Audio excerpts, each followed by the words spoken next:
Hey guys, it's Riley Reese here, and today I will be teaching you how to become a strategic hitter in baseball. Okay, so to hit the ball strategically, there are 3 steps: bunting, hitting line drives, and hitting homers. Okay, so the first way is bunting.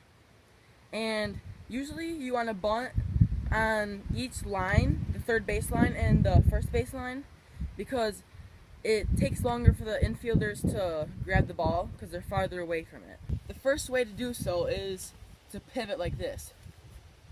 So you have an element of surprise on the people.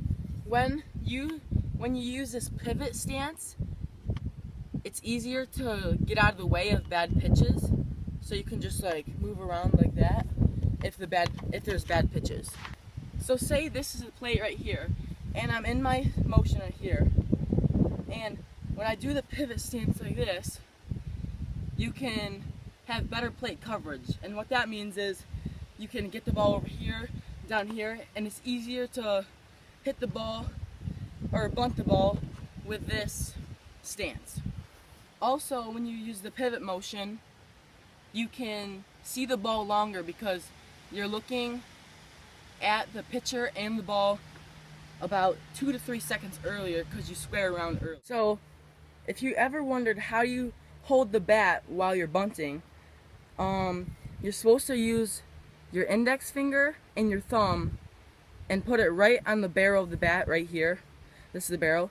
So you hold it like this, and then you go like this, and then just hold it right here, and you're ready to bunt. And also, this prevents the ball from hitting your fingers because they're on the back of it and the ball hits the front of the bat, this right here. Okay, to successfully bunt, you have to catch the infielders unaware. So if they're just like walking like this, you have to use this pivot, and the pivot goes like this, and once you get the bunt down, you run fast, and that gets you a better lead to first base. Left-handers like me use the drag bunt because the ball drags across the first base line while the left-handed runner is running to first, so you get a big advantage. To execute this, you have to lean forward like this as you bunt it. So as you're leaning forward, you can already have that momentum to start running to first base. And that's how you successfully bunt. Okay. The next step is to hit line drives. And I'll be teaching so in just a second. So what you want to do is get a nice stance going, and my hands right here are at my chest level. So when you load back, you foul through the zone like that, and wherever the ball is, and you're looking at the ball and you can see. So it makes a nice line drive because your bat is level and going through the zone at the same time. So it just line drive. Okay, so instead of swinging down on the ball like that, you should get an early stance going and swing through and stay in the zone for a long time. So that makes more contact on the ball and a better percentage of you getting contact. Also, maybe if this is the better option for you, your swing should be a little up through the zone, but not too much because that's how most baseballs come through up onto the plate. So you might ask how MLB players get so good. And this is what I have to say. Repetition, repetition, repetition. MLB players hit off the tee about a lot. So about 500 times a day. Just to get that motion in. Okay, so the 4 fundamentals for hitting line drives is keep your head still throughout the whole at bat and swing. See how my head? And you have to just keep your eye on the ball and keep it your head still throughout the whole swing. Number 2 is keeping your balance good throughout the whole swing. And you know how I'm not like leaning forward or anything? Just keep your balance on top. Number 3 is when you're about to hit the ball, don't extend your arms like all the way here. Keep them close to your body a little bit, and then extend at the end, so you don't get that weak power.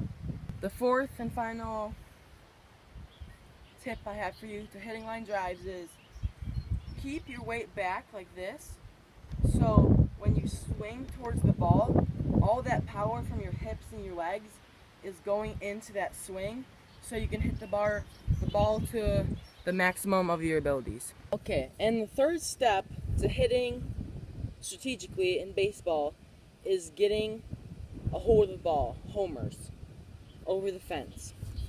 This is the hardest one personally for me because it takes time and you have to have power in your arms and your legs. And to do so, what I usually do is maybe I go to the pool and I take a few swings in there so my arms get more big and I can drive the ball harder and over the fence.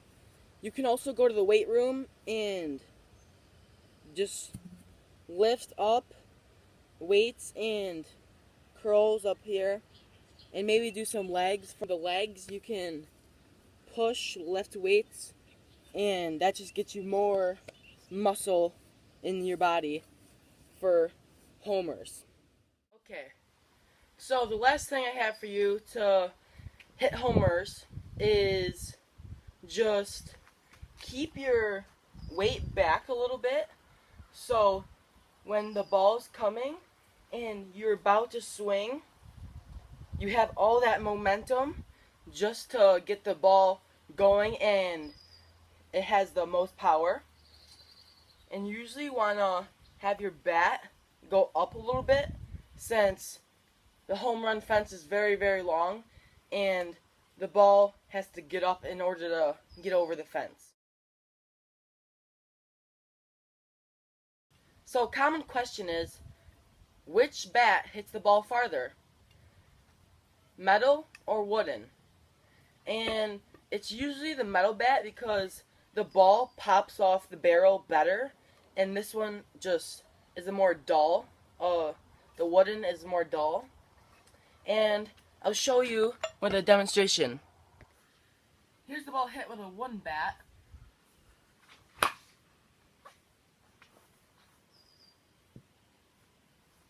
As you can see, not very far. And here's one hit with a metal bat.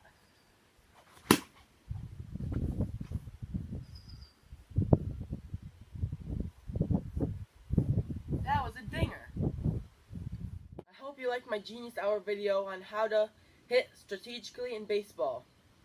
I'll see you next time, folks.